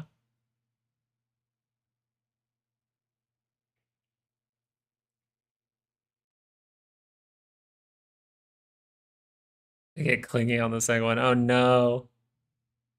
Mark's like, I got this kid running wild right behind me. Dude, that's like half my day. She wants to come down and like, you don't understand. She beats on my door and yells dad like half the time I'm down here. So I have to like sometimes take her down here and I let her click around on charts. she I let her click around on charts, and the weird thing is she always ends up on like Amazon, and I'm like, no, you're already inclined to look at Amazon. I'm like, no, you're gonna use all my money, and you're damn cute, so I'm gonna let you. No. Hey, congratulations, 23 years of marriage, Mr. Joshua. As it stands for now for the market, if you wanted the second standard, I don't think we'll make it to second standard deviation, but it is a possibility. So if you want that level, I will give it to you right now because you are still here on the stream today.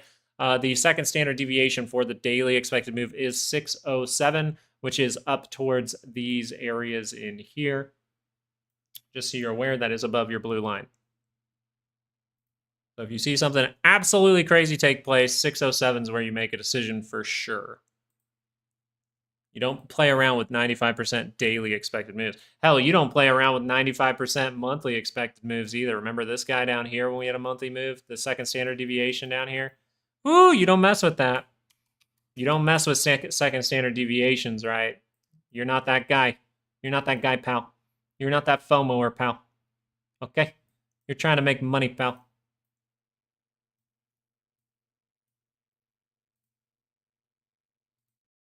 And the 95% line is usually a take your damn money and run, leave one contract if you're feeling spicy. Unless it's like AMC or GME and you're risk rewarding that thing. Then you kind of just go. How about GME when it hit the weekly second standard deviation? Ooh! God, we like to hear it. Thoughts on VIX calls? I don't like VIX calls here. I think like this is the problem with that question right off the bat. And I'm not saying this is a problem with you, okay? It's just everyone trades on different time frames. You are likely to see another pump in volatility at some point. I just don't think that pump is right now. I think you could like see little pops, but I think we end up dropping lower. And then you see a pop in volatility that then fails and gets you down towards this area with a 30-minute divergence. That's what I think takes place for the market here. This is like, I can literally, I'll leave this up, and something like this is what I'm overall looking for. And that's when I see volatility coming in. Volatility is very likely to continue to pull back on the 2-hour. All right. So your timing with the calls was better with the divergence down here, way in the back, or the 30-minute cross up here. And I don't even think you had a good confirmation there, did you? Yeah, you didn't even have a good confirmation. So it's very hard to play. Probably had to look at the SPY for it. VIX calls would be towards VIXpiration, right? VIX is up high the week of VIXpiration. They most likely want it to come down.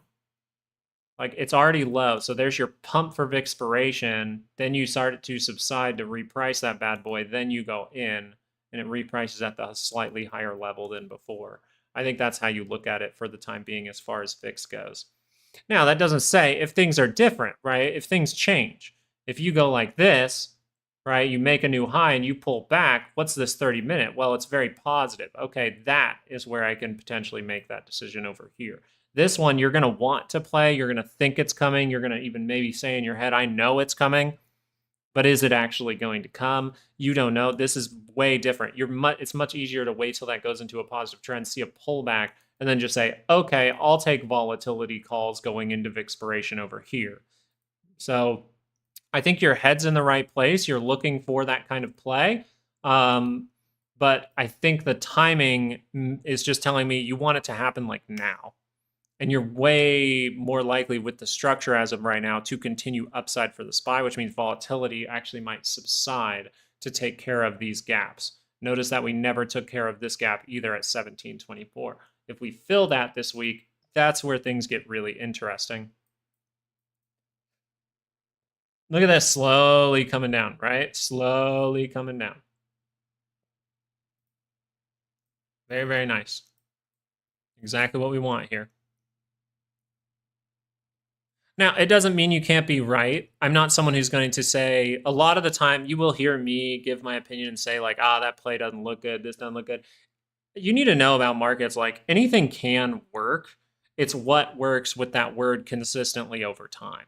You could buy something today, you could take a put for the SPY for 500 and we could hit that level tomorrow. It's like, we could hit it. It's just that's not very probable. And you can't consistently do that kind of thing, especially with the signals we have now that are kind of like opposite of that. So you're better off being patient and waiting consistently for your setup to form. So am I talking about taking a short right now? No. I literally drew out exactly what I want to form in order to take a short position. That's all I want. Okay? That's going to help us out more. But as far as volatility stands, 2 hours should pull back here. Do you think it'll test 598? It doesn't have to. It does not have to. You are creating a lot of bullishness that could just suggest right here or right here first. And legitimately, you could hold up here. So I'm inclined to pay attention to daily move. I think your 5 minutes going to do this, maybe even keep going, start to peek its head above, see that as resistance again, take its damn time down in here, and then be able to curl up one more time towards the end of the day. And this is where you can actually squeeze again, is towards the end of the day. But overall, if you're like, hey, I'm a day trader and we're in a positive trend now and I want to trade this week, I think you're inclined to be like, okay, this move is my direction, right? So if I didn't take a divergence play and risk to reward that because it didn't even confirm, I believe even in the extended hours, you didn't even confirm, if I'm not mistaken. Yeah, you didn't confirm until after hours and actually Sunday. So if you're not in it already, then you're kind of like, okay, what am I looking for? I'm looking for a retest, but I'm also looking for what? The 30-minute to extend and then pull back. You're very likely to still see a 30-minute pullback in some way. So that means if I want to play this week, I'm still waiting for this and then seeing if this comes, right? And then I'm going to use futures. I'm going to use extended hours to see if there's weakness here for this week specifically with expiration. So it will be a little bit of a different week. So I'm going to try to guide us through it a little bit to see if that top forms in a weird fashion. But if you want to test 610, then you explode here. You explode, right? You just go up, up, up, up, up all day. Then you curl down and you make that divergence right here. That would be very nice. You could make it during regular hours. That would be very nice. So where's the technical trade? If you saw that big move and you're like, oh, I'm missing out. Well, decision-making area curls down. Then it curls back up and you go, oh, okay, here's the trade on Wednesday. Little 0 DTE maybe. That could work. I'm down with that.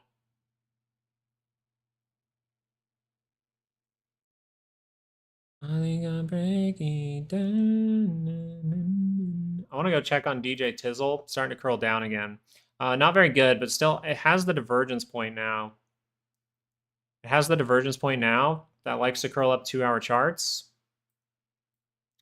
The 2 hour, I think, is losing it. Yeah, 2 hours losing it. Maybe multiple point, but I don't like those plays. So DJT, I'm not very happy with, but you have a 30-minute divergence here for maybe a 2 hour move back to $21. You'd be looking at here, gap fill towards 2050 and this center point, and you'd be looking to take all that back and then use it as support later to see that next upside move. And then you want a 2 hour chart to curl up. DJT has like complete reversal signals, so it's just kind of wild. It's like, is DJT going to squeeze too? Can we look at IWM? Of course it can. IWM for now, remember, what are we looking for here? Well, weirdly enough, 2 hour, if you look at this, it's still by that center line. So we're still open to the 2 hour divergence, but also open to a lower high. What you're looking for from IWM is to curl up the 2 hour, set that trap going into Wednesday. Then you start to see bad things. Then you do this. And then from here, you see if you break this level. Right? Technically, this should be changing. This one's still the same. This one should change. Really, really gray too. Tone that down a little bit. So for this, what you're overall looking at is just like, okay, I need to find the actual areas that are important. So where's the low that's important? Right there. Where's the high that's important now? Right here, right? Bam. Then you could just do this, right? This is what you're paying attention to now. And so what you want to see here is like reaction up, and then you could do this. Bam. Bam. Now, that doesn't have to take place, right? It doesn't have to. The daily can literally show a couple days like this, pull it back. You do have forms of potential divergence, I think, on your MACD, right? So just be aware, this can be like dump time for IWM if it really wants to. Where is IWM probably going if it like dumps? I think you're actually reacting down into here, like 193, 192. But that means we're going to have to lose this and see like an ABC move like that. And then we're going to get a 2 hour divergence over here towards mid-July. So notice that I have us going down into the next OPEX. That is not 100% yet until we form the reversal signal. So all you're looking for here, let's just be simple again. You're looking for this to go up. And if it's going to go up dramatically, you need it to squeeze. You need it to not make a divergence here. If it just goes up and makes that divergence, you look for that divergence point. If you want, I'll even look on our other charts for you. For IWM, what is the more likely thing to happen? You are very likely to see a divergence here for IWM this week. You are very likely to either squeeze and pop off or see a divergence for IWM this week. If it rolls at any time, then it's rolling, right? 30-minute rolls negative, it rolls negative. It's below the 5. Pay attention. You haven't made a higher low here yet. Oh, don't roll it now. This is potentially your 5-minute pullback, right? Chris is going to get all pumped up because Chris is going to be like, oh yeah, we're going to 5-minute pullback. We're going to do this.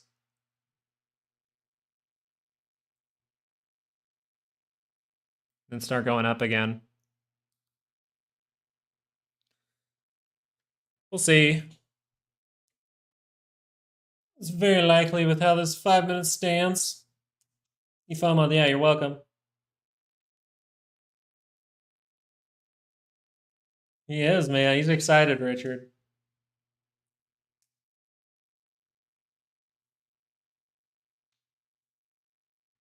Shut up, Richard. Now you're spamming. He literally talked once out of like 30 people right there. Richard just is sad because where's Heel Toe? Richard needs his buddy Heel Toe right now. Badoo! Don't mind Badoo. Oh my god, what the... My bad. I guess I should type with 2 hands. Boeing. What?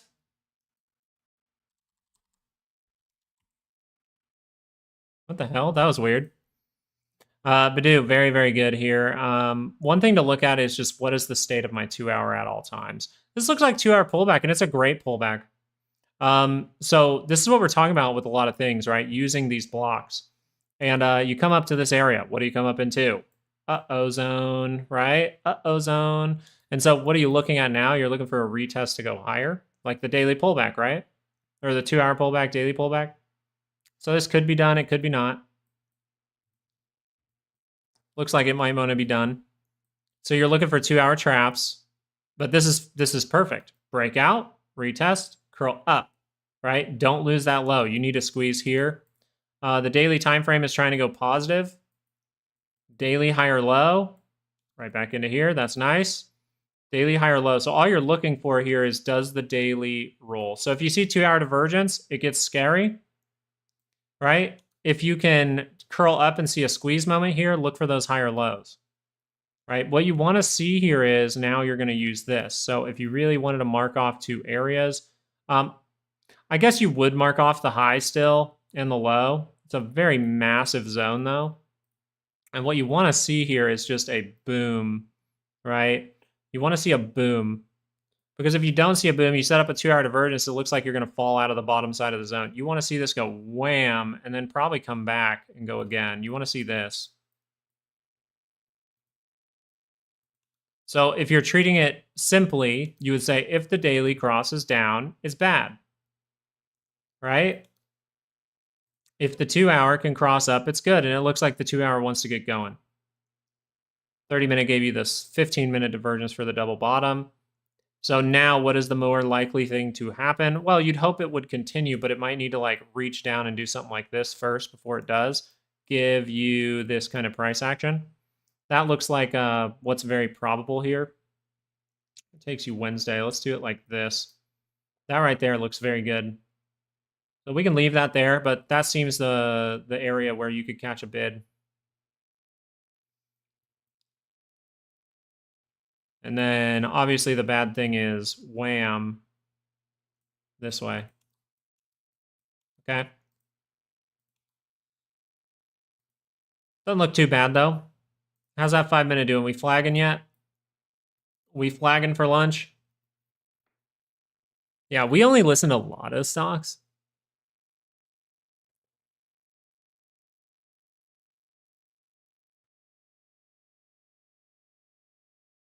Yeah, he still makes them, Robert. Go reach out to him. Don't give him that candy. Don't make him actually right. It's more entertaining this way. Stop. Don't help him. It's more entertaining. We use it for entertainment purposes. He's always going to have money in it. He's going to make money off the play if it happens. Okay? He's going to make money off the play. I just like seeing him scramble. It's so much fun.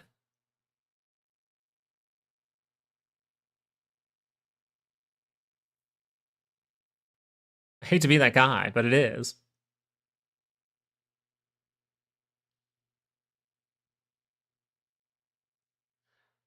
Meta already at weekly move. Oh, we're on 5-minute charts.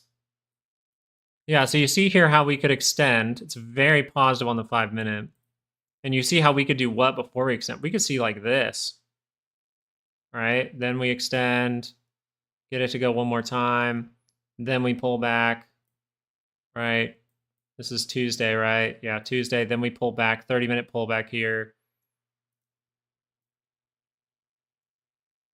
Then you go up again.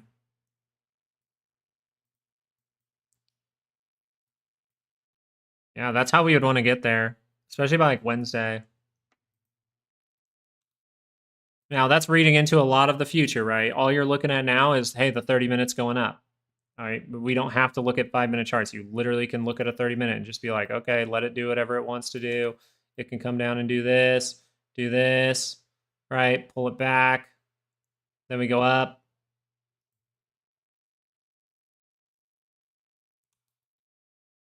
I don't know if you even set up 30-minute divergence. I think it'll be in the extended hours. Right, extended hours, it's up higher. So I think you see it here. I think you're going to end up seeing it here. Like you come up to the... Actually, you might see pullback now, right? 30-minute pulls back. A little bit more, then pulls back. Then you scoop it up towards the end of the day. Go up. Then you fall again. 720 might be the only place you get to. We'll see. We'll see how it shapes up. Just being patient. Right? This is where you don't get over eager. If the 2-hour crosses down, there's always an attempt there.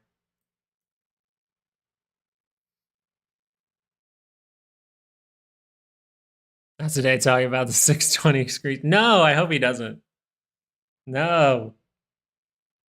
No. I'm looking for the one time he doesn't believe it's going to happen, Richard. Then it's going to happen.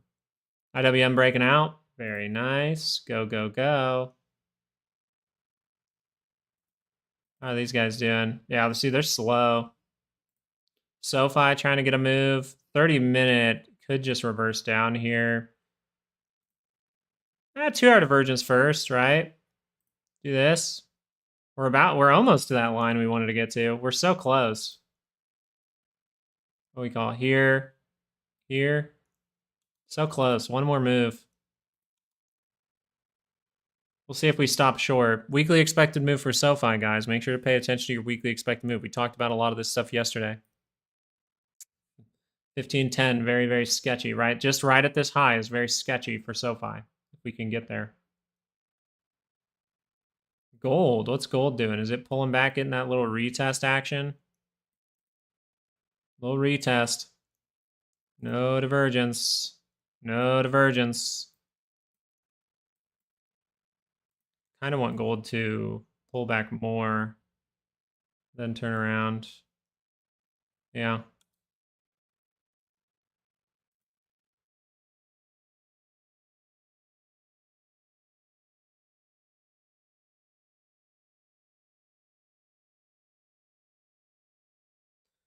A lot of bearish divergence. It depends on the time frame at this point, and it depends on the timing. It depends on time frame. Depends on a lot. You could reverse down from here still. It's just like if you reverse down, you have a lot of buyers to catch you. That's the problem. So you're probably continuing up. Almost a squeeze behavior. Yeah. You're probably going to see 5-minute squeeze behavior for sure, like over the next couple of days. I think on Wednesday, you'll definitely see 5-minute squeeze behavior. Squeeze up or squeeze down? Probably squeeze up.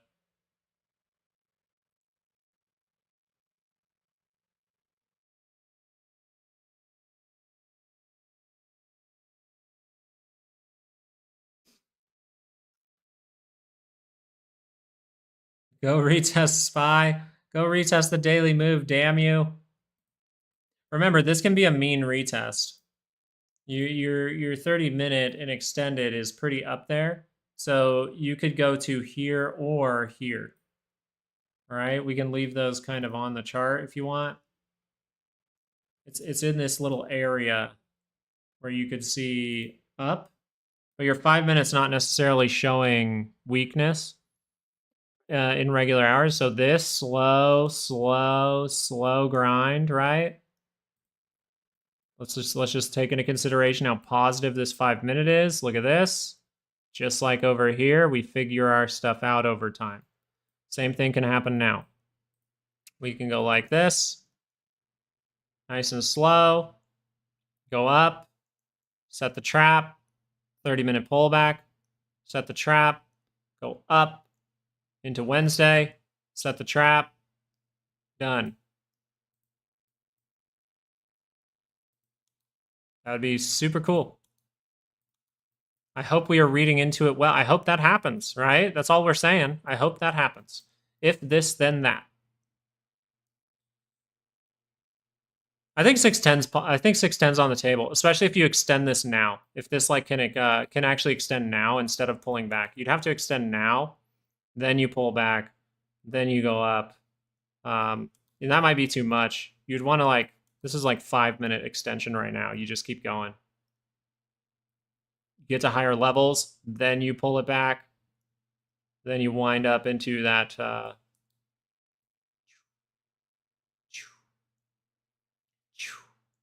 shoot up there. Then you pull it back, go higher again. Maybe you don't even lose that. We'll see. I think more for me though, I'm still inclined to believe like, hey, we roll now. I think this comes down now. I like that timing a little bit better. I like this type of timing here. Take your time. Then you explode. Kind of see some little stuff here. Then you start to maybe pull down. Get that upside into the end of the day, reject. 30-minute pullback, done. Then you start to head up again, maybe even Tuesday morning. We'll see. I wouldn't mind seeing 610. I just think we got to really be watching that 604.83. I don't necessarily chart. I can go chart it. It's just I don't necessarily pay too much attention to ES as much. I will look at it from time to time.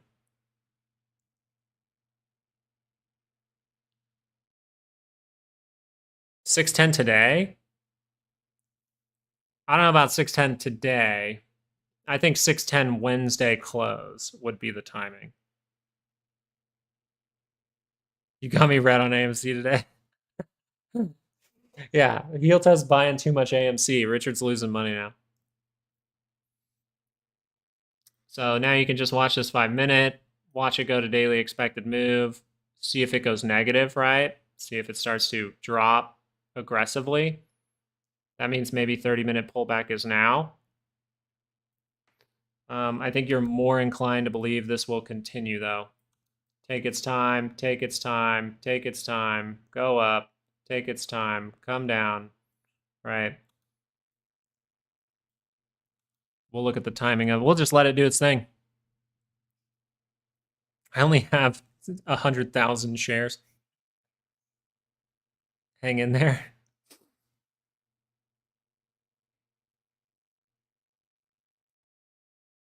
It should drag out into Wednesday. Like we should see peaks on Wednesday in the I would say by like 10 a.m. in the morning. So one thing to consider is let me refresh here. We do get retail sales in the morning. That's supposed to be a negative number. Okay, do you see why now the data is starting to kind of prove like, okay, so if we're going to get a 30-minute pullback, what could do it? Retail sales. What is retail sales supposed to be? It's supposed to be negative. So if that's negative, but not as negative, it might just cause a pullback. But then as you go into Wednesday, you're like, okay, building permits, housing starts, whatever. You have to start to really pay attention towards 1 p.m. on Wednesday. 1 p.m., 1:30 p.m. Wednesday. That's Central Time, by the way. If you're Eastern and stuff like that, adjust it. This would be, for me, 1 p.m. is 2 hours before the close. You have to really start paying attention, right? And that'll be something to watch for, even on a 5-minute chart during that timing. So if you go into Wednesday and you kind of mark off and you say, okay, 1 o'clock, right? 1 o'clock, and then you go 1:30, or actually just mark end of day like this. You have the tiniest little 5-minute window here where you potentially do this, right? We go like this, we see pull back, then we go up, then we actually start to pull back on the 30-minute, then we come down into here. Actually, I think that would more drag out to Tuesday, so this might be more drawn out than I think. Then we go up, nice and slow, drag it out, start coming down. Then you get the pullback, right? Pull back into Tuesday. Maybe Tuesday we're able to lift it up. And then you start to see what? Oh, we pull back into the event. We go squeeze into the event. And then we set that trap for expiration. Like that's kind of the timing of it. We'll see if it takes place that way. It doesn't have to. But that's how we're going to read into it. If we see a different form of weakness, we see a different form of weakness. We will still notify you. I will put a picture, like if I'm not live and it's end of day on Wednesday, or maybe I will do a private stream on Wednesday. Maybe we'll do do you guys want to do that this week? Private stream? Patreon members, should we do a private stream Wednesday? Or we could do like a public private, like show the public what it looks like. It's just public's going to be very distracting. That's the problem. So we can either do like private stream or show the public what a private stream looks like with the weekly expected moves. I think that would be fantastic. Let's do that on Wednesday. On Wednesday, let's use the other charts. On Wednesday, we're going to use the other charts. On Sunday, we'll still keep it private, okay? I like those update videos. I think they're a lot of fun. AMD's on fire. Go AMD, go AMD, go AMD, go. Ooh, are you at the decision-making area already? Man, if you were bullish on AMD, you're pretty freaking happy this week. Bam! Yeah, this most likely the next opportunity, 30-minute pullback. You have a ton of buyers. If this thing gives you some kind of pullback in any way, I'd be paying attention. We want to see if it sets the trap, or is it just going to mega squeeze? Just keep going. If you're going to mega squeeze, keep going. Don't form any divergence. Just go. Like I said, you want AMD to go up, like past here. So we can even take this off. Look how perfect it. Oh my goodness, so good. And then you want to get past this guy right here. This guy right there. That's what you want to get past. You need to squeeze past there. You need to not make 30-minute divergence for AMD. No signs of weakness. You are outside. I will let you know for AMD, for you people holding on to AMD. I just want to let you know where you're at with it. You are outside of the monthly expected move. You are outside of the weekly expected move. I just want to make you aware of that, okay? This is where decisions can be made. You can choose to leave runners if you think it's going to squeeze. You can choose to hold on to it if you want to just YOLO the damn thing. Or you can make some money off the play right now, sell everything, right? Those are usually the type of decisions that I make there. You can make a different decision. Those are just the three that I like to focus on, right? Hedging it, maybe.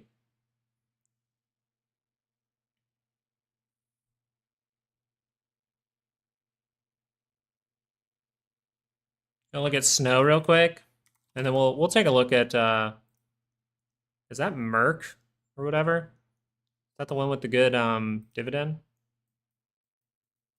Yeah, as far as it stands for this guy, we're just gonna take this off.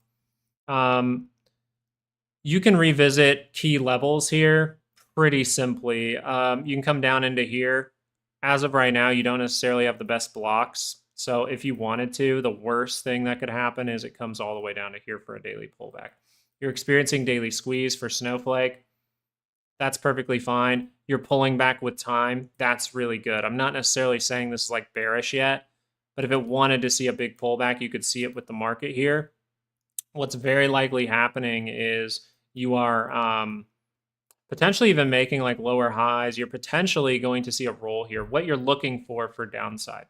Okay, so here's where we analyze and say a big daily pullback can come. Right now, the daily's just moving sideways, so it's not necessarily bad. So I want to make sure to see a downtrend in order to get bearish on this stock. So what do I need to see? I probably need to see this full thing taken out. We come down into here, then you bounce. And if you see that roll, that's where you could potentially make a decision over here. And you can see left, head, right shoulder over there, okay?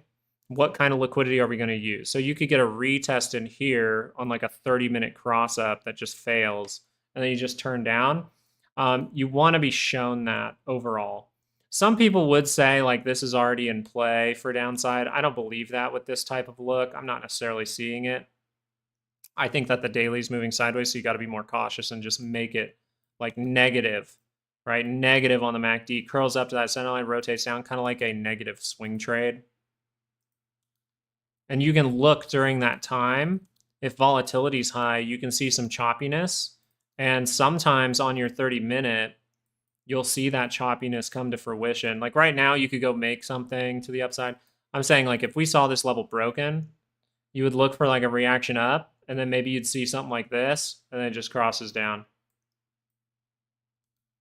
So that's what I would say. I think taking a bullish trade on this one, pretty difficult, but if the 2-hour can actually go and violate everything that's happened, right? So how do you go positive? You get the 2-hour to turn, you cross through this high, right? 30-minute, you cross through these highs, you go boom, then you retest and you go higher. It's all about the Harry Potters, homies, right? It's all about them Harry Potters. Oh, my eye. And then who wanted to look at, was it Merck?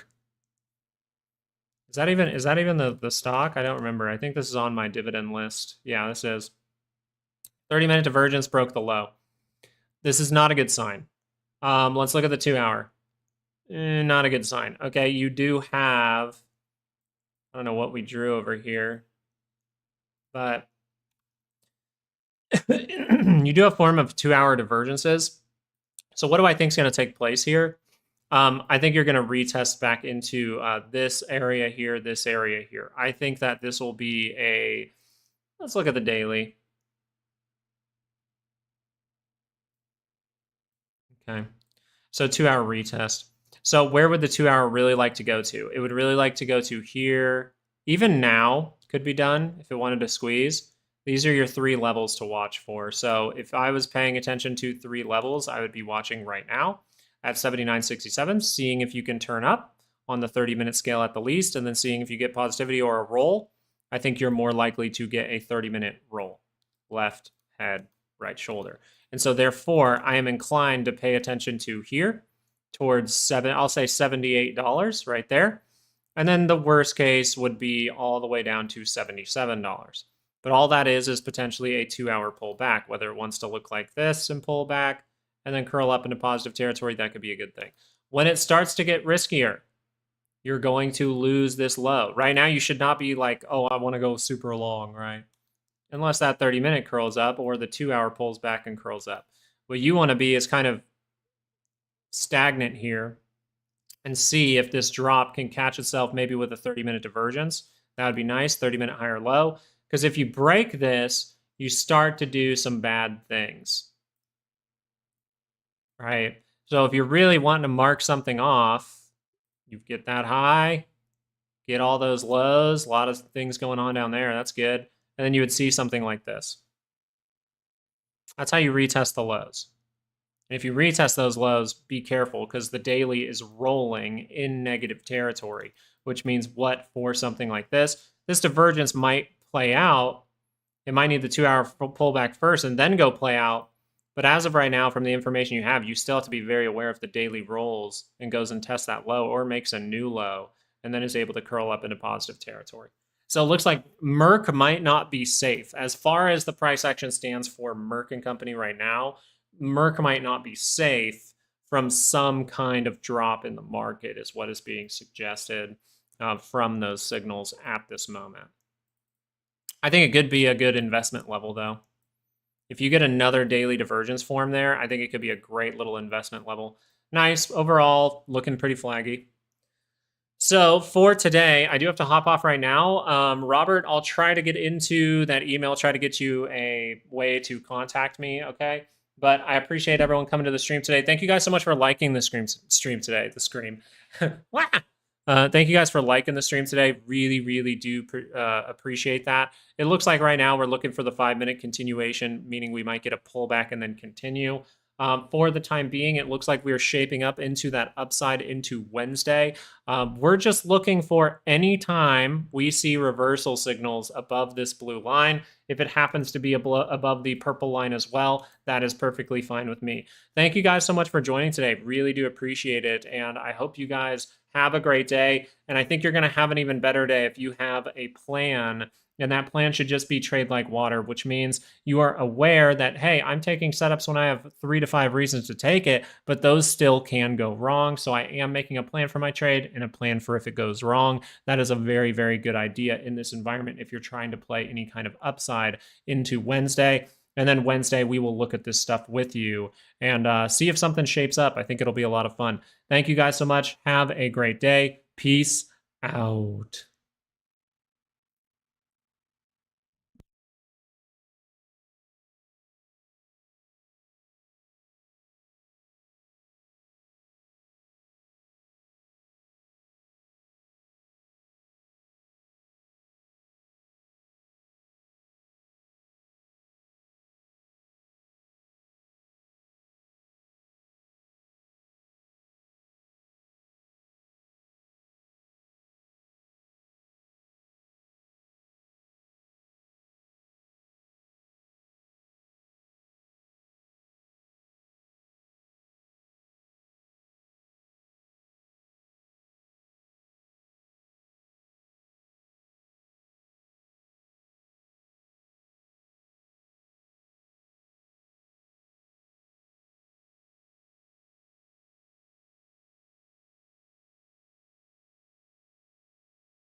Hey, it looks like we're getting that 5-minute pullback. Almost left the stream on for a bit, but